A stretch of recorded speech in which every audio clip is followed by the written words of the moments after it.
What happens when a black passenger carrying a medical cooler is told he's out of place, on his own jet? Keep watching. I was early to the airport on purpose. Not the big commercial terminal with its lines and plastic bins, but the quiet side of the field, where the hangars wear names like stitched monograms and the coffee is brewed strong enough to apologize. I like to come before the rush, bring breakfast for the ramp crew, and put a little grace into a business that forgets the human part far too often. The morning felt like a crisp suit. Sky pressed flat and blue, wind polite, sunlight walking in on soft shoes. I parked outside the private terminal and popped the trunk. 2 pink pastry boxes, 1 box of fresh fruit, and a big container of chicken soup my sister insists tastes like a contract extension. I balanced everything on my forearms and pushed the door with my shoulder. "Marcus!" Devon, a ramp tech with a smile that could taxi an airplane all by itself, hurried in from the line. "You trying to make us spoiled?" "Trying," I said. "That battle was won months ago." I handed him the fruit. "Tell LaShonda to hide some for herself this time. Y'all eat like linebackers." I set the soup at the reception desk, right where Tasha could keep an eye on it. She was the morning glue. She remembered people's birthdays, their kids' names, their preferred roast level. Behind the desk, a plaque said, "Welcome," and for some folks it actually meant it. Tasha's eyes warmed. "You know you ain't right for bringing soup on a day I packed a flimsy salad." "It's that ginger-heavy recipe," I said. "Good for a throat and a conscience." "Bless you," she said, already reaching for bowls. "Your crew still wheels up at 9? "Slots confirmed," I said. "But I want 10 minutes with Manny before pushback." Manny was our newest pilot, a veteran with hands steady enough to sew the sky back together. I wanted to check his route altitudes. The weather didn't threaten, but I do not let complacency anywhere near my wings. I turned, and that was when an elderly woman stumbled at the doorway. One heel caught the rug. The world moved slower so I could get there faster. I set the pastry boxes on the counter, reached and caught her under the elbow as she listed port. "You're all right," I said, guiding her upright, then easing her onto a leather chair. "Easy now." She breathed out, a tremor leaving with the air. "Thank you, baby. Knee's not what it used to be." "No one's everything is what it used to be," I said, dropping to one knee to adjust the strap on her shoe. "But that doesn't mean we can't still get where we're going." Her eyes searched my face. "You sound like a pastor."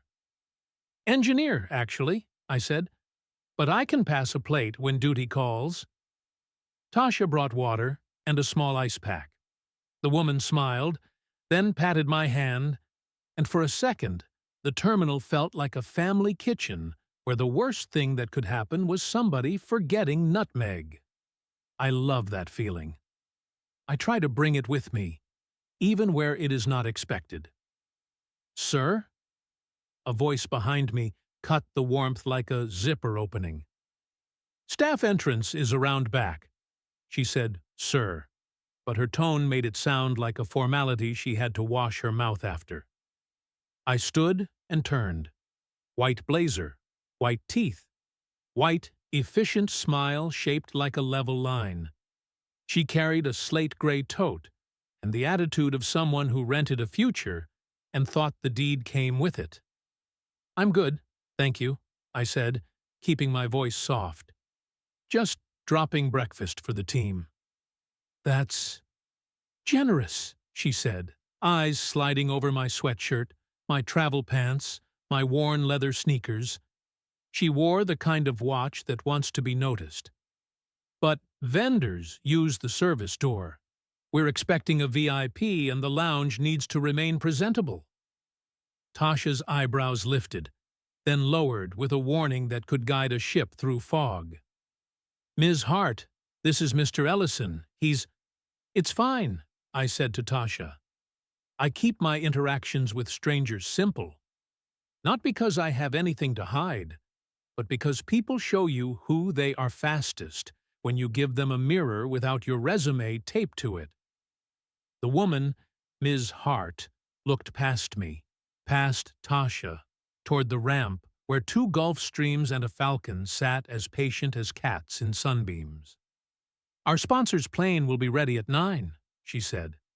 We need quiet, a certain aesthetic.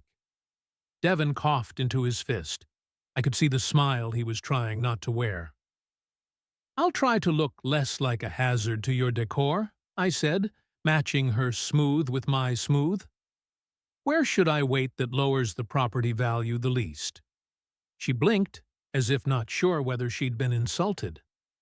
There's a seating area near the vending machines. Where the good chips go to die, Devon muttered. I nodded, picked up the pastry boxes, and walked them toward the break room. I keep my temper in a separate carry-on. It travels with me, but it doesn't fly itself. On the way, a ground crewman I didn't recognize was trying to load a crate onto a dolly. He was young, slight, with the stubborn persistence of someone new, and determined not to ask for help. The crate listed. I set the boxes down, slid beside him, and gripped the opposite handle. Mind if I? He exhaled gratitude. Appreciate you. We moved together. Lift, pivot, settle. The dolly squeaked approval. You new with us? I asked. Second week, he said. Name's Milo. Welcome, Milo. Every day here is a training day. Ask 3 questions before you strain a disc. He laughed. The crate safely on wheels, I grabbed my pastry boxes and headed back.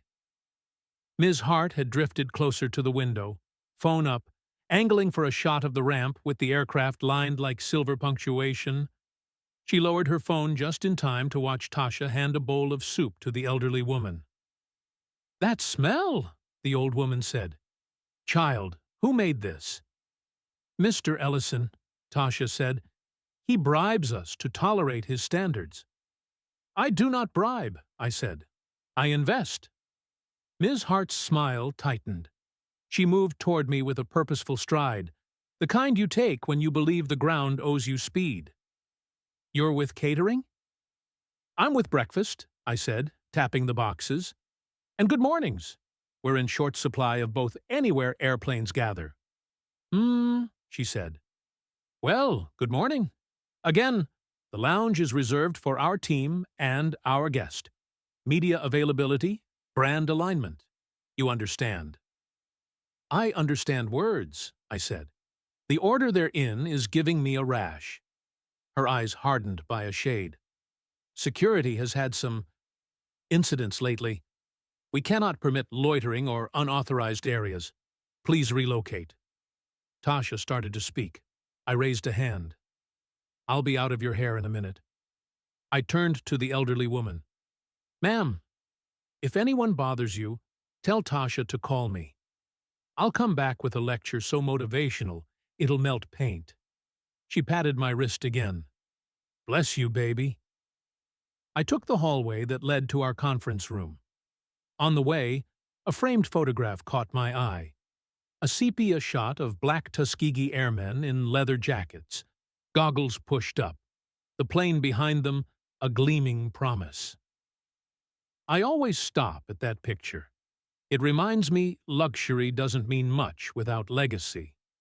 Folks opened skies I now walk through like they were hallways. If I don't carry myself with gratitude, I don't deserve the keys I hold. In the conference room, Manny stood over a tablet with our route. He was meticulous as a jeweler. Morning, boss. Morning, I said. We reviewed climb schedule, wines aloft, fuel margins that made my inner engineer hum yes.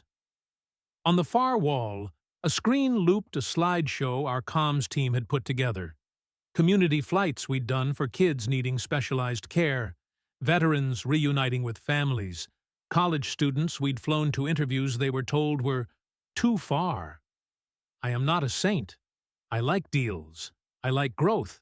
I like the numbers to glow green. But I like using the wings for more than profit, even more. If you can run a business and still lay your head down like you did something decent with your day, you win twice. Got a last-minute request, Manny said. Local hospital needs a blood plasma transfer to New Orleans by noon. Small cooler, no special handling beyond temperature control. We can make room?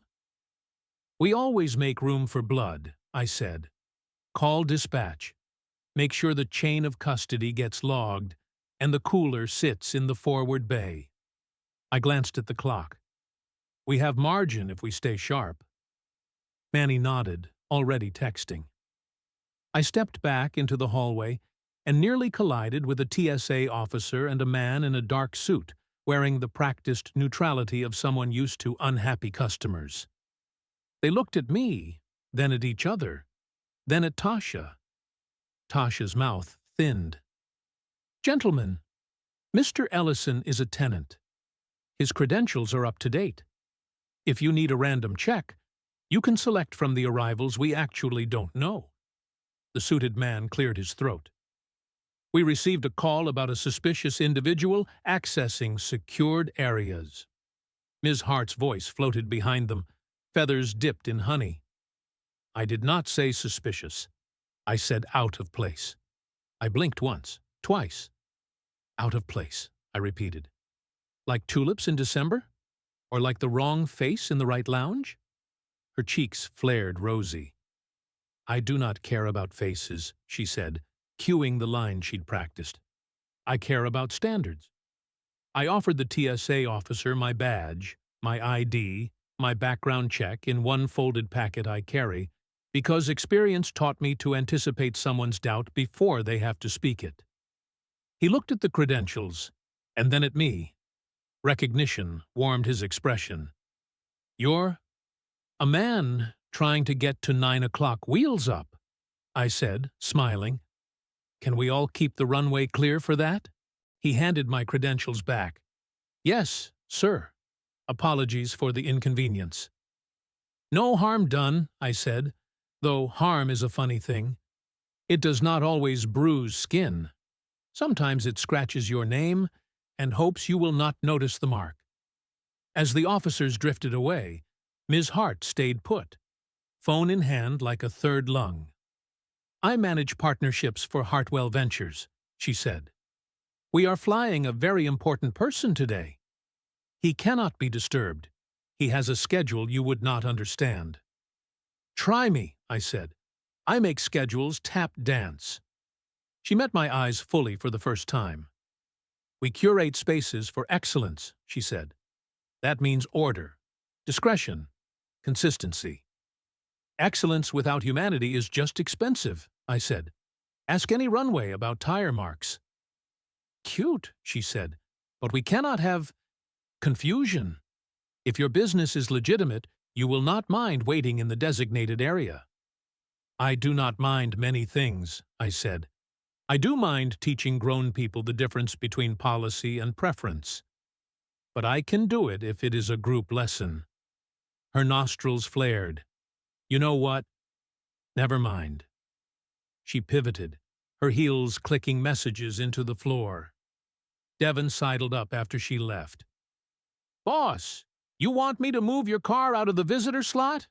Ms. Hart's vibe is, how do I put storm watch? Leave it, I said. We will be airborne soon enough. The clock said 8:23 when dispatch called. The hospital courier was on site with the plasma. I walked out to the ramp to greet him. The morning air smelled like Jet A and optimism.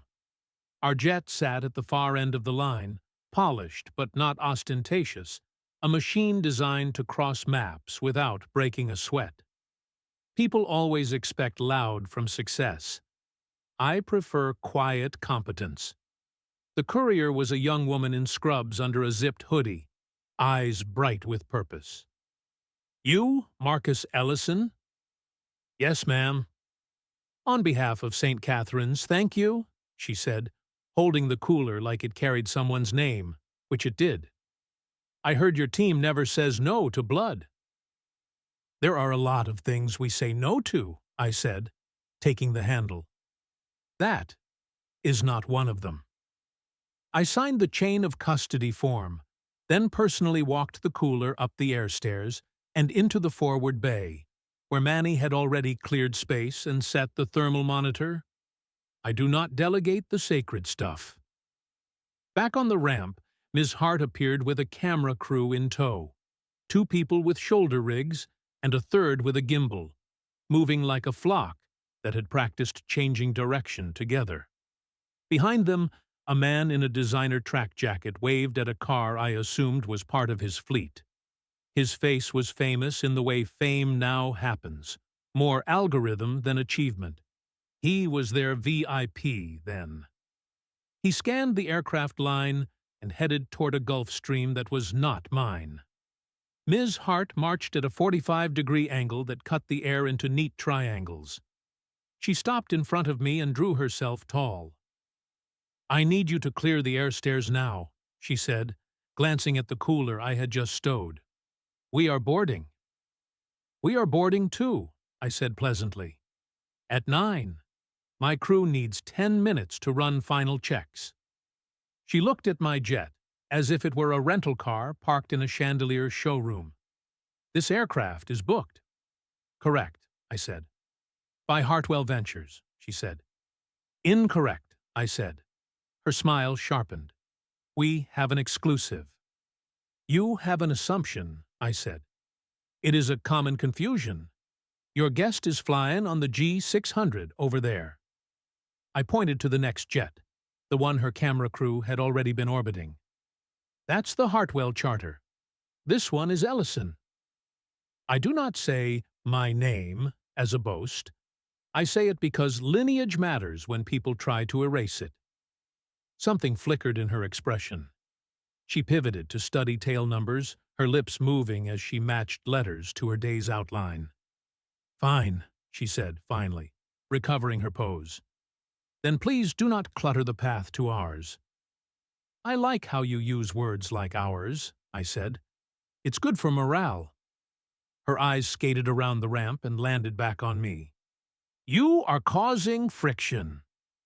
"Gravity causes friction," I said. "I cause breakfast."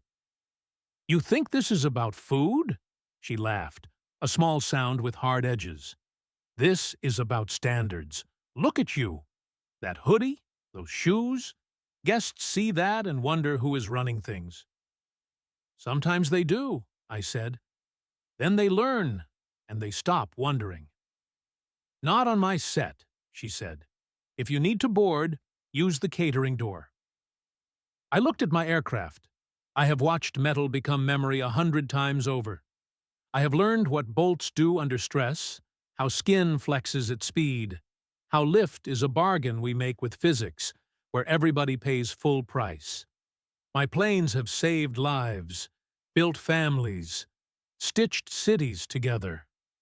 And here was a woman telling me to use the back door to the thing I bought with 10 years of no vacations and 20 years of people saying I was trying to do too much. Devin was watching. Tasha was watching from the glass. Manny had a tablet tucked under one arm, and the expression he wears when he is calculating fuel, but also ready to step forward if needed. The elderly woman had shuffled closer to the window, eyes following with interest the way some people follow weather. I put my hands in my pockets to keep them busy and smiled. "You know what I love about aviation?" I said to Ms. Hart. "It punishes arrogance equally. The wind does not care about your resume. The runway does not lengthen because your calendar is crowded. In this business, humility is not a virtue. It is a safety procedure." She rolled her eyes.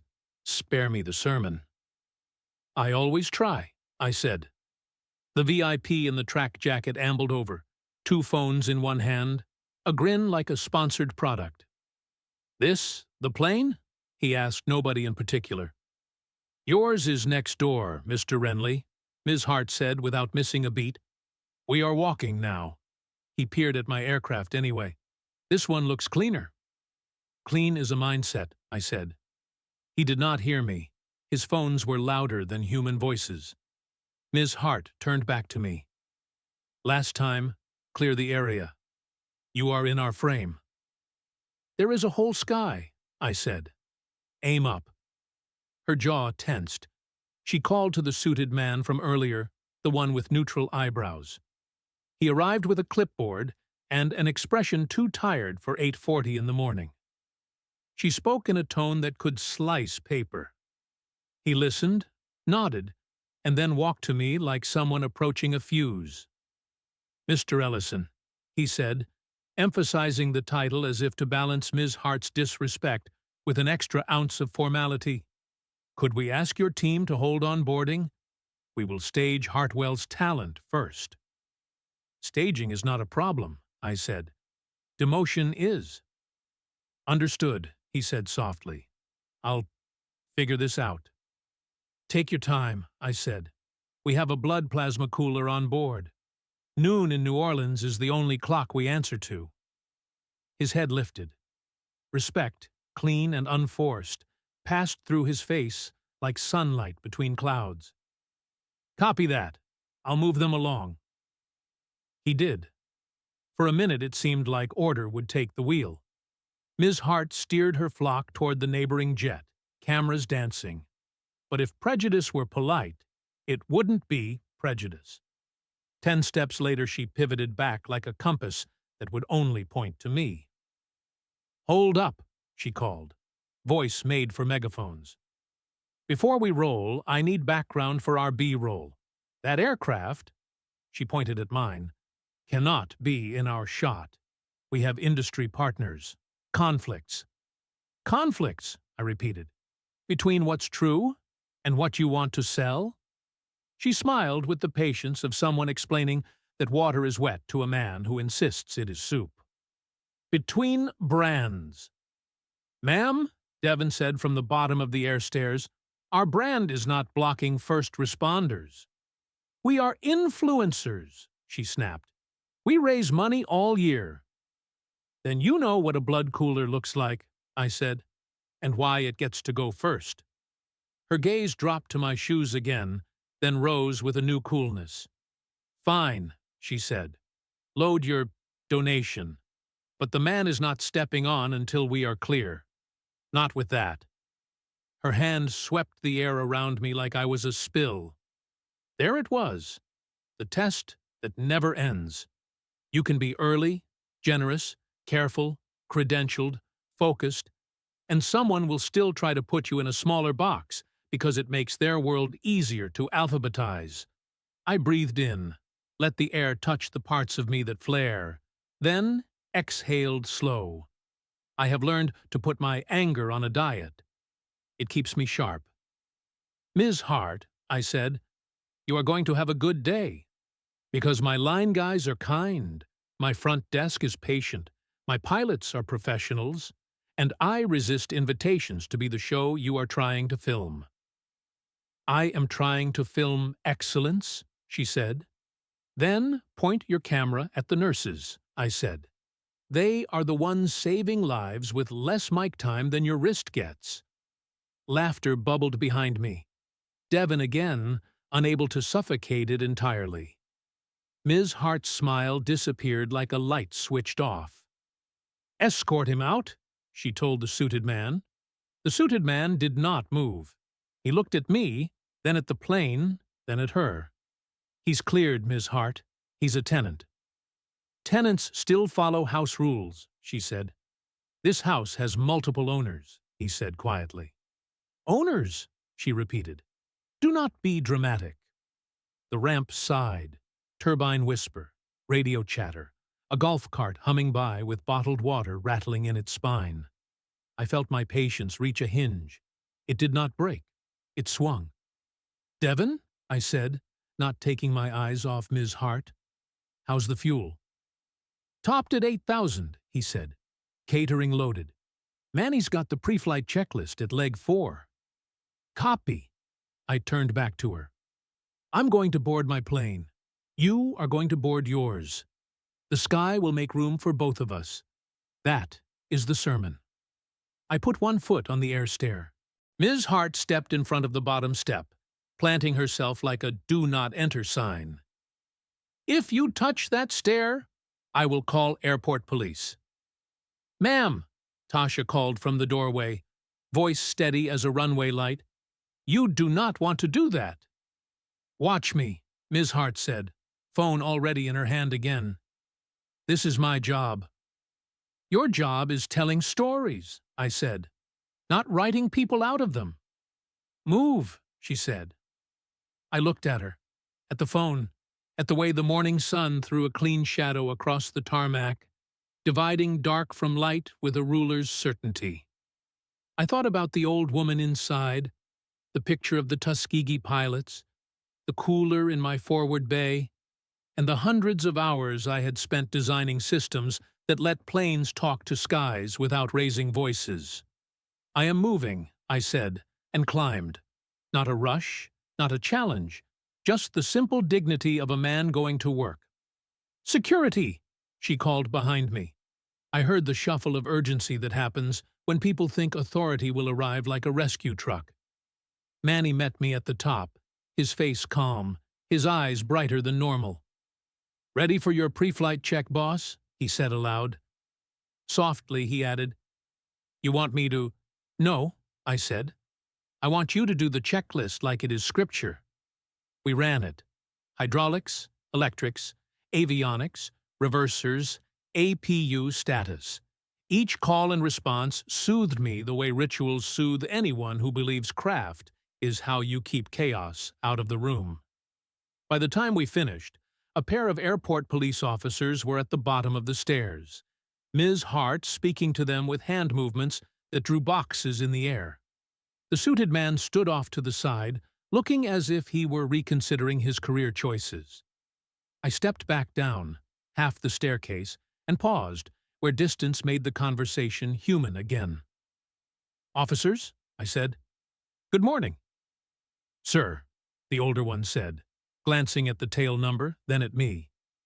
"We had a call about unauthorized access." "The only unauthorized thing here is the self-confidence," Devon murmured behind his hand. I offered my credentials. The older officer's eyes flicked over them, then up. "Mr. Ellison," he said, tone changing shapes. "This your jet?" I did not answer the question. Not because I was coy, but because I prefer to let people learn, without me writing the caption. "This is Ellison," I said. "We have a medical shipment on board scheduled for delivery by noon. We are at our slot time. We are not in anyone's way." Ms. Hart exhaled a laugh that wanted to be a scoff. "He brought soup," she said to the officers, as if it were evidence. "It's good soup," the older officer said, eyes twinkling. "He does not belong on this aircraft," she said, pushing each word out like a heavy suitcase. "He is cluttering the set." The officer looked at her with something like pity. "Ma'am, with respect, this set belongs to the folks who pay the landing fees." Her cheeks colored again. "Our client is on another jet," the officer said, pointing neatly, kindly even, to the Hartwell charter. "I suggest you board there." For the first time that morning, silence gathered around Ms. Hart like she had been unplugged. She stared at the tail number of my aircraft as if it were misbehaving on purpose. "Have a safe flight," the officer said to me, handing back my credentials with a nod that managed to be apology and solidarity all at once. "Always," I said. As they walked away, Ms. Hart turned back. The set of her jaw changed. Not open, not softened, but no longer convinced gravity would move for her. "We will be filing a complaint," she said under her breath. "Make sure you spell breakfast right," I said. "It is the most important meal of the day." Her eyes narrowed. "You think you're funny?" "I think kindness is," I said, "especially when it makes the right folks uncomfortable." She held my gaze one more second and then spun on her heel. The camera crew followed, their gimbal whispering, their lenses drinking a story that was not going to make their cut. I climbed the rest of the stairs and closed the door behind me with a satisfying thump that felt like a sentence ending where it should. Inside, the cabin's hush greeted me. Manny gave me a small salute. Our flight attendant, Kenna, had already done her walkthrough twice. The plasma cooler's thermal monitor winked a steady green. I sat, buckled, and watched the ramp through the oval window. The elderly woman lifted her paper cup toward us like a toast. Tasha stood by the glass with a hand on her hip, chin up, proud as a flag. Devon signaled the marshaller. Out on the far side, Ms. Hart's entourage mounted the wrong jet, realized it, then scurried to the right one with the choreography of people who live online and find the real world keeps moving, even when you freeze the frame. Manny's voice came through the intercom. "Tower cleared us for taxi. 901 Echo Lima." "Let's make it look like we worked for this," I said, and felt the aircraft begin to roll, a low purr translating ground into possibility. We turned onto the taxiway. Sun slid across the wing like a blessing. I closed my eyes for half a breath. When I opened them, I caught my reflection in the window. Hoodie, travel pants, the face that has earned every line it wears. And I smiled. People love to tell you what excellence should look like. I enjoy letting them learn. As we reached the hold short line, an ambulance eased onto the far service road, lights respectful, not frantic. I do not believe in signs. I believe in preparation meeting the moment. Still, I took the sight as a reminder. Someone on the other end of this flight needed what we were carrying more than I needed to win an argument.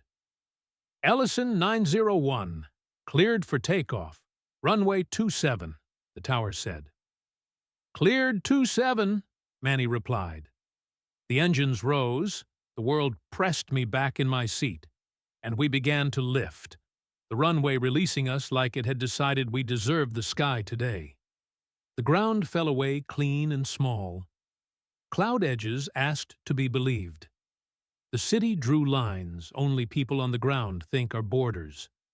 We climbed. The morning widened. Somewhere below, cameras rolled on a different jet. Somewhere ahead, a cooler hummed its quiet promise. Inside, my anger thinned into focus. I wrote a note on my tablet to send Tasha a gift card, to check with the hospital on arrival, to add another box of fruit next time. That is how I prefer to put my foot down, on the scale that weighs kindness. At flight level 310, Manny glanced back. "You all right?" "I'm good," I said. This day came dressed like a test. We passed the quiz. Midterms later. Kenna smiled. I set aside a bowl of that soup for the return leg. "Now that," I said, "is strategy." The seatbelt sign chimed off. The sunlight warmed the cabin to the color of relief. I leaned back and let the engine's song keep time with my pulse. People will tell you excellence has a dress code. I have learned it has a duty instead. And duty, unlike a blazer, fits anybody willing to do the work. What happened next changed everything on the ground. Do not miss what hits when we land, because the line between respect and reality just got crossed, and the fallout is about to get loud. 30 minutes after Wheels Up, the Gulf became a sheet of hammered silver beneath us, and the cabin settled into that quiet where engines sound like a promise you can trust. Manny flew like he was braiding the wind. Kenna refreshed coffees with the skill of someone who could do it during turbulence and not spill a blessing. I opened the cabin Wi-Fi and found my name doing push-ups I had not asked for. Someone had posted a clip from the ramp. Close crop, no context. My hoodie front and center. Ms. Hart's voice in the background saying, "He's out of place. like she was reading labels in a pantry. The caption did the heavy lifting. Security incident at private terminal. Unknown man interferes with VIP boarding. The comments had already split like a road with no speed limit. Some folks asked for facts. Others brought torches and their favorite assumptions. Ken appeared at my screen. "You okay?" "I've been called worse than unknown," I said. "But it is a funny word to use about a man whose name is printed on his tail number." "You want me to report it?" she asked. "I've got 3 cousins who treat defamation like cardio." I smiled. Tempting. But we've got a cooler more important than a comment thread. I typed a short reply from our company account. No incident. Medical transport en route. Everyone safe. Nothing fancy. No dragging. I have learned to let truth walk in on flat shoes and still be heard. Manny glanced back from the cockpit doorway. Approach handed us a runway change for New Orleans. Something about VIP traffic stacking. We'll burn 3 extra minutes. Copy, I said. We've got margin if nobody plays games on the ground. My phone buzzed again. A message from my sister, Alana. Saw the clip. Don't let them take your piece. Eat a banana. Hydrate. Call me after wheels down. That's my sister's liturgy. Bananas, water, and a word that rights the ship. Roger that, Reverend, I texted back. Tell Ma I'm fine. We hit a patch of light chop. The aircraft rode it like a grown-up. No drama, just a reminder that even smooth days keep their knuckles. I closed my eyes and pictured the old Tuskegee photo in our hallway. The men in leather jackets had flown through skies that did not want them but took them anyway, because skill can talk to prejudice in a language it has to respect. Top of descent in 10, Manny called. Let's land like we intend to be invited back, I said. The FBO with rules that multiply. Louis Armstrong International woke up our wheels with a hum. We rolled off the runway and toward the FBO I had used a dozen times without incident. A marshaller in orange wands brought us to a stop. As the APU settled, Kenna cracked the door and sent a soft rush of Gulf air through the cabin. Warm, spicy, generous. 2 linemen met me at the bottom of the stairs. The older one nodded. The younger one wore that new hire alertness that looks like caffeine.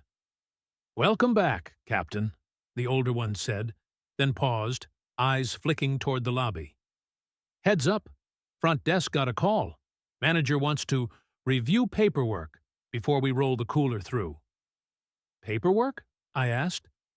"We sent the PPR, the chain of custody, the NDAs, and the billing like we always do." He shrugged an apology that was not his to make. Something about policy updates. Policy is what people say when they do not want to say preference out loud. "Thank you," I said. "We'll walk it together." Inside, the lobby smelled like lemon cleaner and old cash. A young woman behind the desk stiffened when she saw me. There it was again, that half-second inventory some folks do before deciding what rules to remember. The manager, a man with a tie too tight for Louisiana, popped out of a side office with a smile that did not reach the muscles that make it real. "Good morning," he said. "Before we allow cargo through the lounge, we need a security hold, new SOP. Also, per policy, we now require a refundable deposit for medical shipments of this type." "Of this type," I repeated. "The type that saves a human life?" He cleared his throat. High liability. Lots of moving pieces." "Name your number," I said. He quoted a figure large enough to make most community flights turn around. I did not blink. "Charge the card on file," I said. "Authorize plus 20%. If we are going to pretend this is about risk, let us pretend with enthusiasm." He hesitated. "Also, we'll need to inspect the container." Done? I said. In your cold room, with your camera rolling, and the hospital representative present. You will not unseal it without chain of custody acknowledging you did. We rehearse the dance, but we do not change the choreography. That should have been the end of the shuffling. But prejudice rarely likes a bow. It wants an encore. 2 airport police officers stepped in from the sliding doors, hats in their hands, wearing the polite faces of men sent to solve a problem that was created by a phone call and not the world. "Sir," the taller one said to me, "we had a report from a partner organization about a disturbance involving you at departure." "Partner organization?" I said. "Hartwell Ventures?" "I cannot disclose the caller," he said, already weary of the game.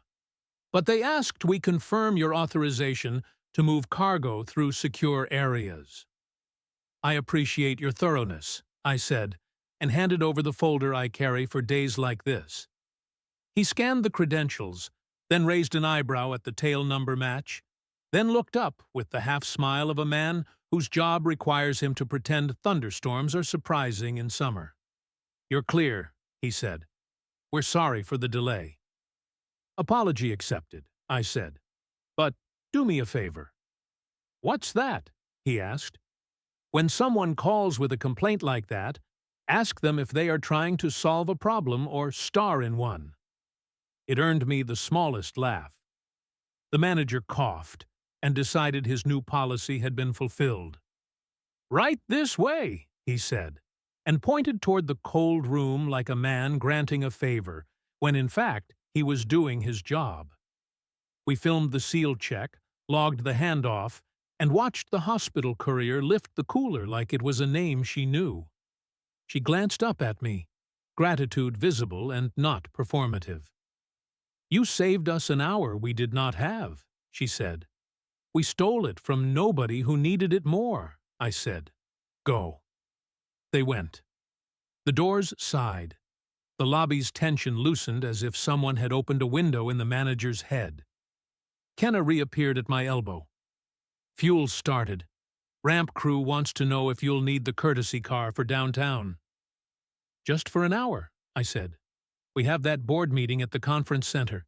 I promised I'd shake hands with the scholarship kids before we head back." The manager's smile returned like a stray cat remembering it lives here. "Actually," he said, "the courtesy car is down for maintenance." The lineman behind him winced. I could see the lie walk by and pretend it was jogging. "That is fine," I said. "I will call a rideshare." Before I could open the app, Aunt Laverne crashed through the sliding doors like joy in a floral dress. Not my blood aunt, but the title fits her better than any honorific.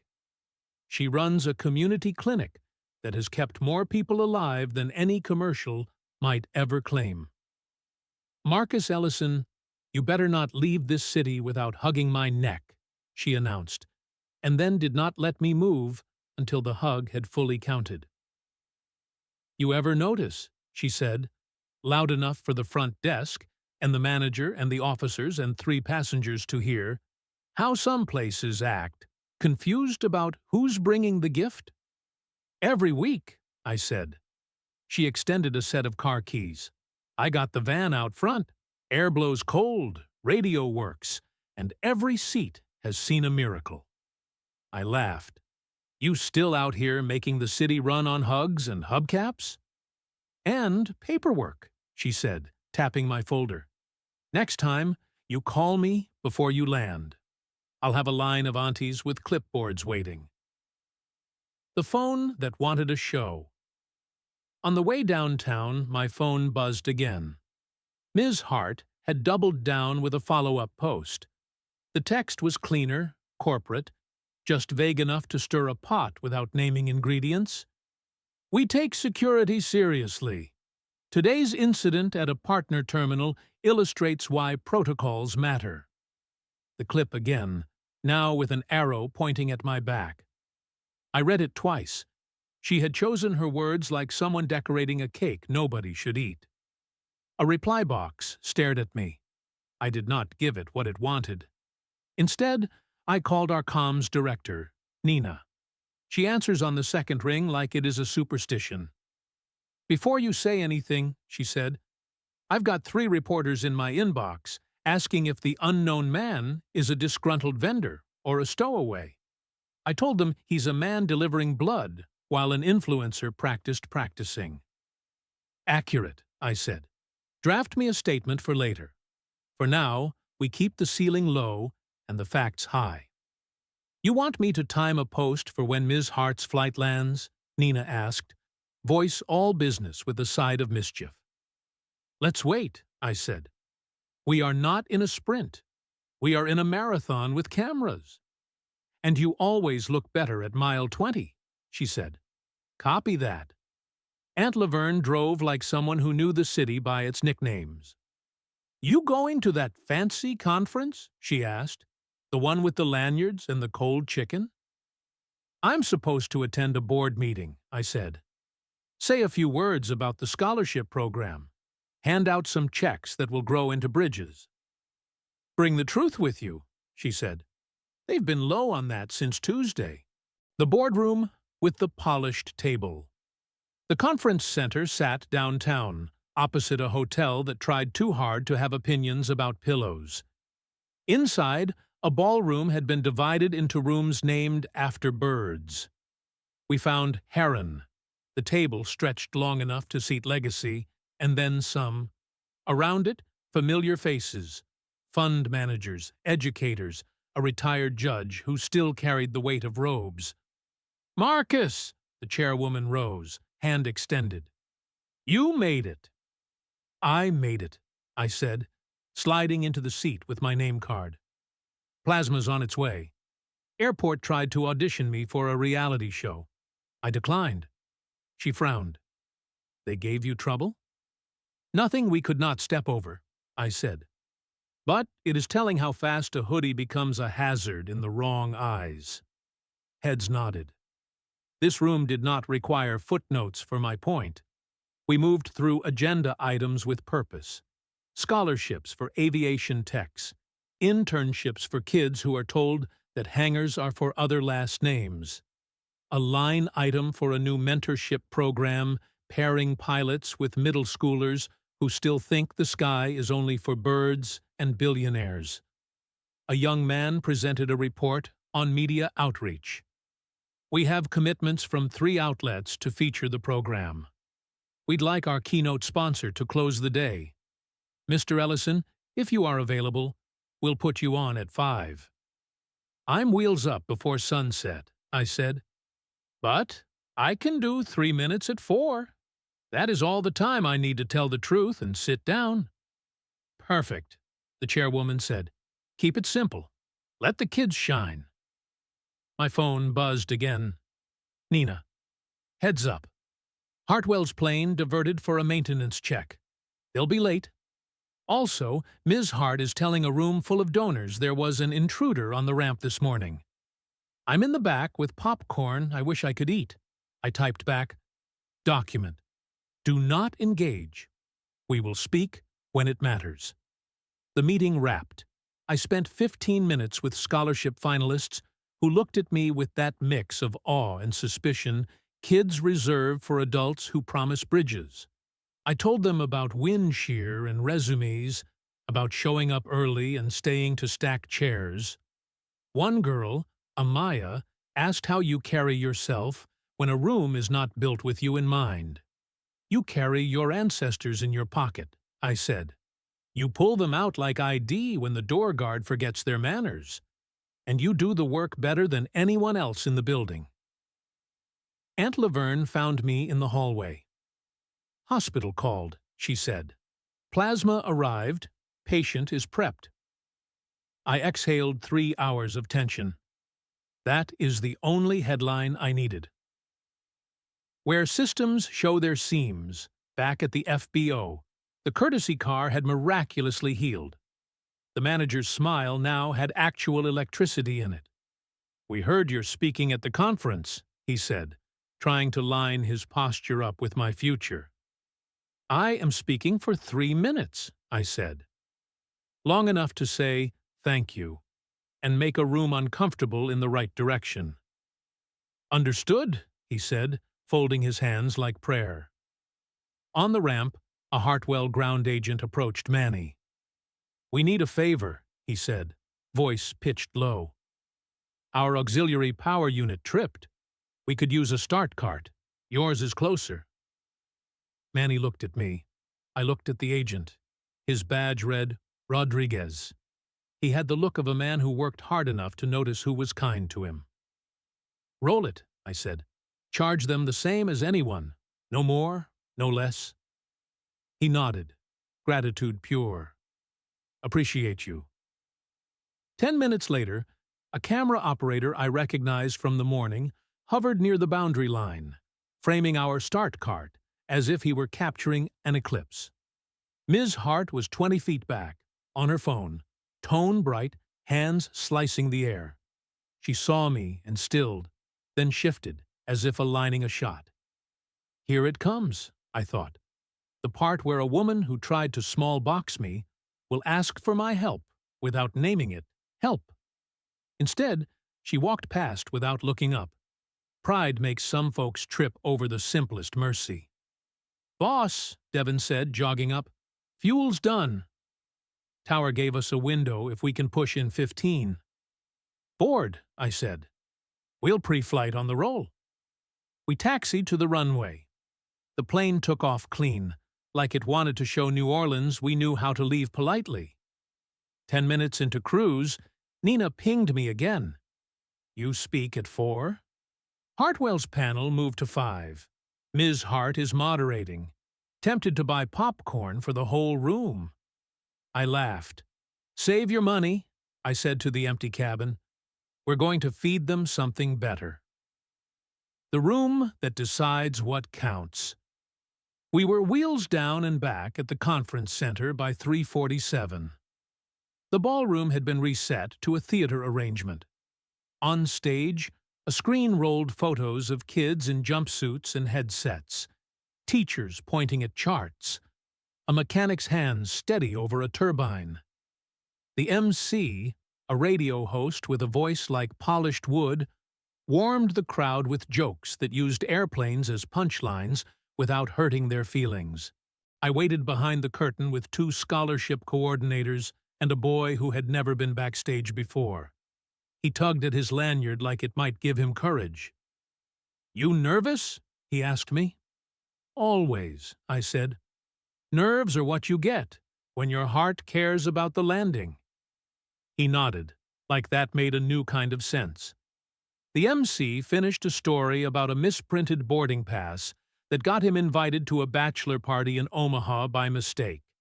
Then he cleared his throat, and his voice took on the sincerity people borrow for weddings and weather warnings. Ladies and gentlemen, he said, our next guest does not like to talk about himself, so I will keep it short. He grew up taking apart radios and putting them back together with fewer screws than he started with. He built an engineering firm on grit, then took that grit to the sky.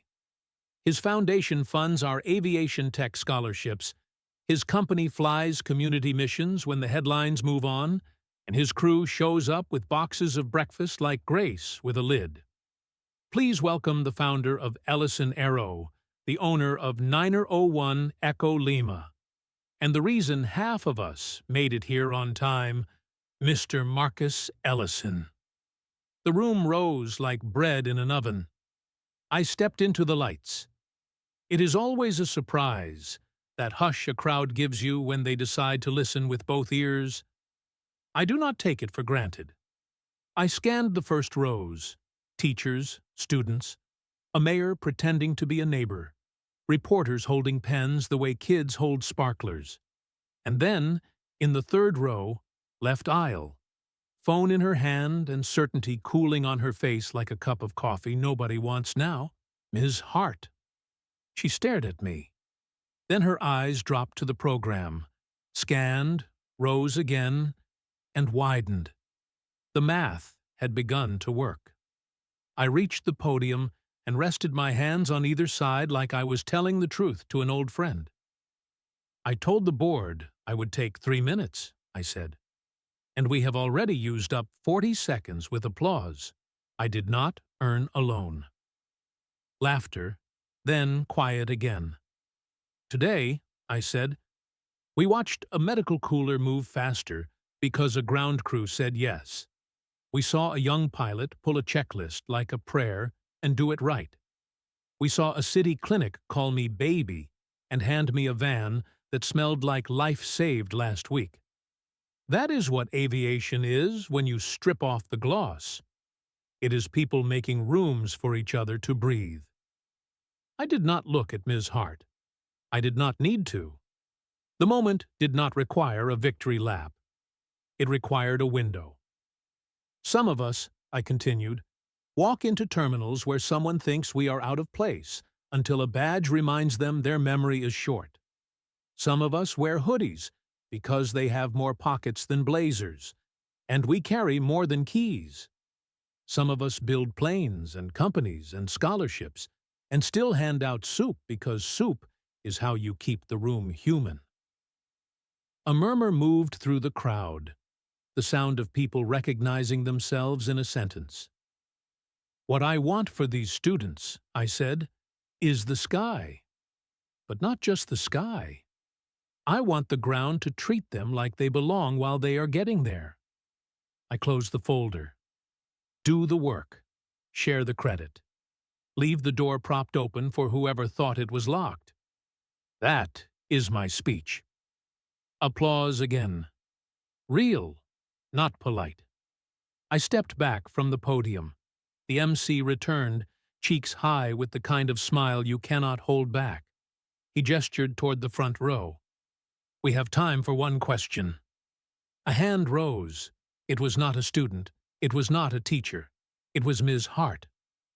The MC nodded. Yes, ma'am. She stood. You could see her decide between two versions of herself, the one that doubles down and the one that edits. She held the microphone like a baton. Mr. Ellison, she said, choosing careful syllables, this morning at the terminal I did not recognize you. I spoke to you as if you did not belong there. She swallowed, eyes flicking from me to the crowd and back. Whose plane was that? There it was, the question the title had been waiting for all morning, now asked in a room that would remember the answer. I let a beat fall, 1, 2, long enough to teach patience, but not long enough to turn mercy into smugness. Then I said simply, mine. The room did that quiet thing again, the kind where you can hear someone in row 6 suddenly understand something about how the world works and how it should. I did not add a sentence. I did not paint the frame. The truth hung perfectly level on its own. Ms. Hart sat down very carefully, like she had found the real weight of her phone. I thanked the MC, hugged 2 scholarship winners on my way off stage, and found the curtain. Behind it, in the semi-dark, Manny exhaled the laugh you save for when a knot finally slides free.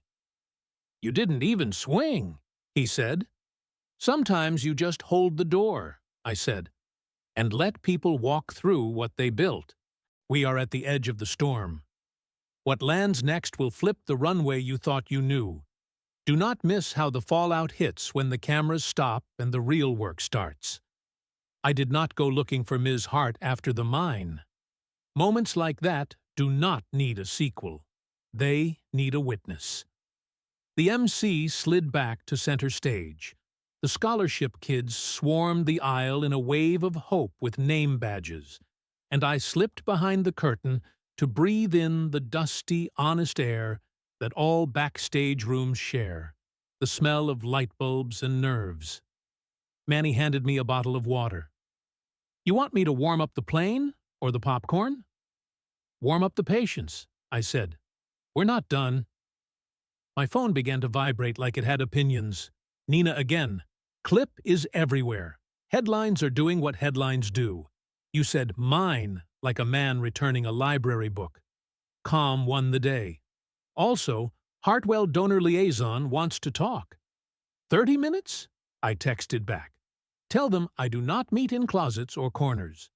If they want to talk, it will be in our hangar at 6 p.m. Bring a notepad, not a camera. Bold, Manny said when I told him. Simple, I said. We work where the work lives. The hangar that knows your name. We were taxiing by 5, kissed the runway home by 5:30, and rolled into our hangar at 5:49. The doors yawned open like a welcome only steel can afford. Our crew was there, Devon with a clipboard and a grin that lights up power carts, Kenna with a bag of sandwiches that could end arguments, Tasha having somehow beaten us back to organize 3 things nobody told her to organize.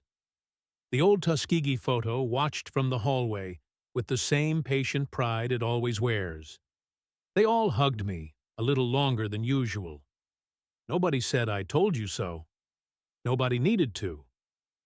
At 6:02, a black SUV pulled up with corporate punctuality. 2 people got out. Hartwell's donor liaison, a man whose tie said fundraising season, and Ms. Hart, no blazer, no camera crew, her phone visible and face down in her hand, like a student who had finally read the sign about no devices in class. Mr. Ellison, the liaison said, extending both hands. Thank you for seeing us. I asked you to come because we work where the work lives, I said, motioning them inside. If this conversation is going to matter, it needs to be surrounded by bolts and fuel and people who know where the safety exits are. Ms. Hart looked around at the clean floor, the tool chests, the small altar of coffee and wrenches that every hangar keeps. Her eyes stopped at the photo of the airmen. Something in her posture shifted, then shifted back. We want to apologize for the misunderstanding, the liaison began. I do not accept misunderstandings, I said. They keep happening to the same people. He swallowed. You are right. Ms. Hart lifted a hand. Let me. She faced me, shoulders square but not stiff. I spoke to you like a problem because it made my morning easier. Then I tried to put a story around you like police tape. I could call it unconscious bias, but it took a lot of consciousness to do what I did. I am sorry. The words did not trip or pose. They arrived. I let them stand there for a second. Apologies are not finish lines. They are gates. And? I asked. She blinked. And I want to fix what I can. Good, I said. Here is my list. The liaison reached for his pen like a lifeguard reaching for the pole. 1, I said, holding up a finger, a public correction. Not a vague, we take security seriously. Not a, both sides were passionate. A statement with nouns and verbs that stand up straight. Say my name. Say your mistake. Say what you're changing. Done, the liaison said quickly. 2, I continued. Training. Not a video people half-watch while emailing. I mean, bring in the folks who know how airports become checkpoints for the wrong things. Pay them. Require it. Start with managers. Start with you. I looked at Ms. Hart. She nodded, jaw tight, this time in the service of something worth being stubborn about. Yes. 3, I said. Money. Redirected where it does more than polish a donor wall. Sponsor our scholarship cohort for avionics techs. Quietly. No banners bigger than the kids. Yes, the liaison said, pen already working. 4, I said. Policy at the FBOs where you stage. If your crews call police, they also call a supervisor with actual authority to say, stand down, he belongs. Put it in writing. Audit it. And stop inventing new deposits when the person at the counter looks like me. The liaison winced at that, shame and recognition sitting down at the same time. We can stipulate those conditions in our vendor agreements. 5, I said. Pick 3 community flights a quarter and pay the fuel. You can keep your logo small on the invoice. Kenna coughed a laugh behind me. Ms. Hart heard it and almost smiled. And 6, I said. The next time you need B-roll, point the camera at the nurses and the linemen and Tasha at the desk, because everybody thinks jets fly on money and ambition. They actually fly on other people's hands. The pen slowed. The liaison looked up. We can agree to that in principle. In practice, I said. Ms. Hart took a breath I recognized. The one you take when you set down a suitcase you have been pretending was light. In practice, she said. Then I accept your apology, I said. On those terms. Not because I need your funds or your seal. Because the people who come after me should not need to spend this much dignity to board their own day. Devon, unable to live in a room where humor was not invited, muttered, "You gonna put that on a plaque, boss?" On a sticker, I said. Cheap, easy to stick where it annoys the right folks. We shook hands, not the grip of photo ops, but the short, solid press of people who know the difference between a promise and a plan. Ms. Hart turned back to the photo on the wall. Who are they? She asked softly. Men who flew when the sky pretended not to know them, I said. They introduced themselves anyway. She nodded. I will see your list done. Then she did something unexpected. She handed me her phone. Would you like to dictate the first draft? I smiled. Number, you write it. I already did my homework today. The night that refused to be a headline. After they left, the hangar exhaled. Manny texted his wife he would be late for dinner. Kenna started laying out sandwiches like an altar the crew knows how to pray at. Tasha brewed coffee and handed me a cup with that steady hand she keeps for bumpy days. You all right? She asked. I am tired, I said. But I am all right. She tipped her chin at the photo. They would be proud you did not take out a billboard. You just asked for receipts. I laughed. Billboards are loud. Receipts are louder. We ate at the workbench that has seen more decisions than any boardroom table I have ever rented. Aunt Laverne video-called to report the patient's surgery had begun. And if you cut one more corner for the wrong folks, I will come down there with a rolling pin, she said. But for tonight, good work, baby. Thank you, Auntie, I said. Save me a slice of whatever sermon you're cooking. By 9, Nina had a draft statement from Hartwell in my inbox. It was, to my pleasant surprise, decent. My name spelled right, the incident named without euphemism, changes listed with dates and verbs. She added our statement beneath it. One paragraph about gratitude to the crews and the hospital. One line about policies being better than posture. One final sentence. We fly people, not just planes. Post at 10, I told her. Let the room cool off, then open the window. We did. The comments came, as they do. Some cruel, some kind, many ordinary and steady, which is what a community is when it is not trying to audition for a show. The manager from New Orleans called to say the policy updates had been clarified.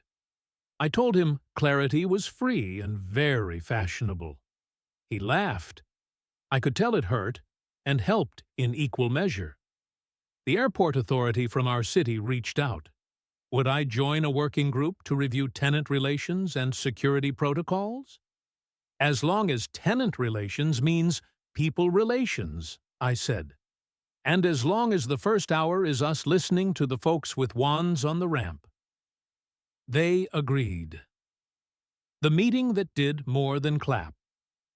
2 weeks later, I sat at a long table with airport brass, FBO managers, union reps, and the one person in the room who still wore his reflective vest Because he did not have time to change.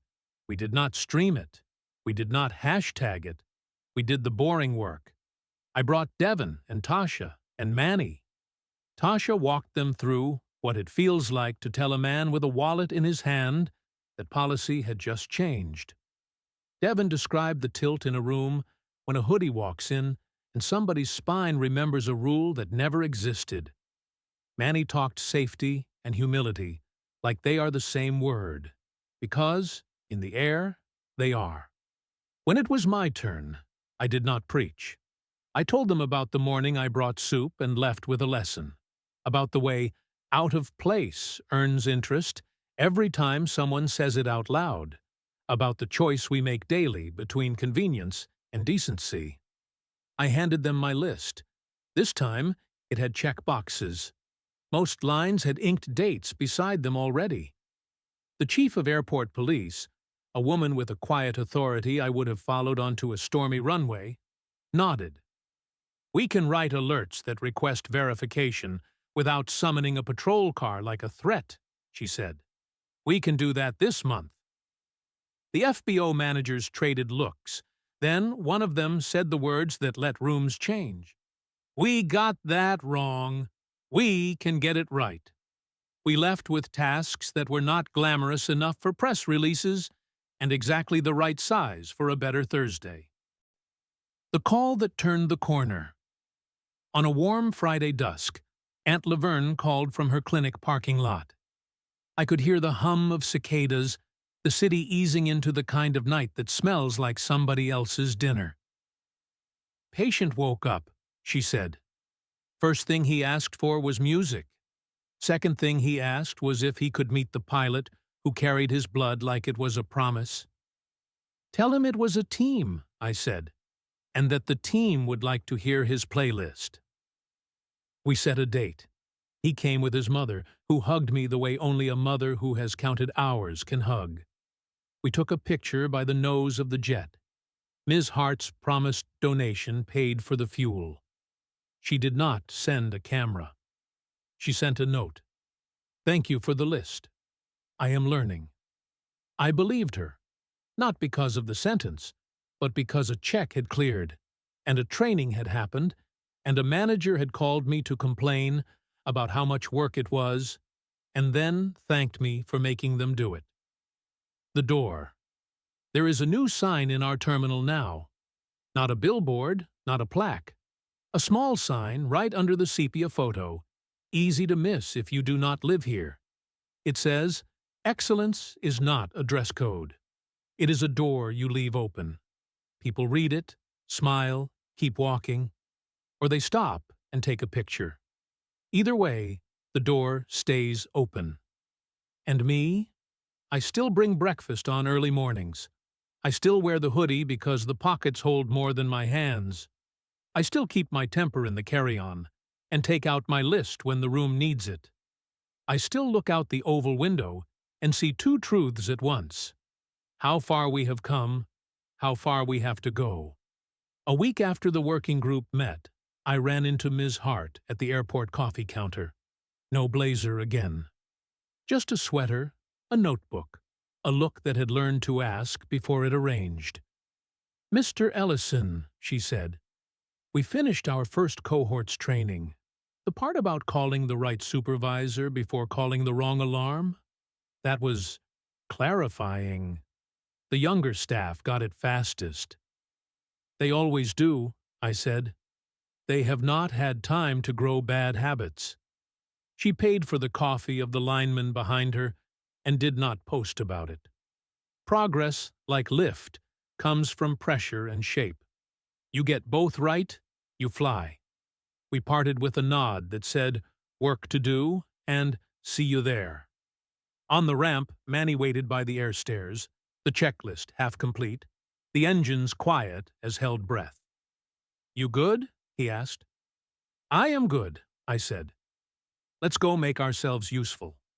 We taxied, we took off, we climbed into a sky that does not ask for our resumes. The ground fell away. The city stitched itself into a patchwork that made borders look like suggestions. In the cabin, Kenna set aside a bowl of soup for the return leg. In my breast pocket, a folded copy of the list pressed a gentle weight against my heart. People will try to tell you who gets to belong in the room, on the ramp, in the sky. I have learned to answer with a manifest. Names, times, cargo, destination. Proof that the work is not a performance, it is a promise kept at altitude. We turned on course. The sun found the wing again. The door stayed open behind us,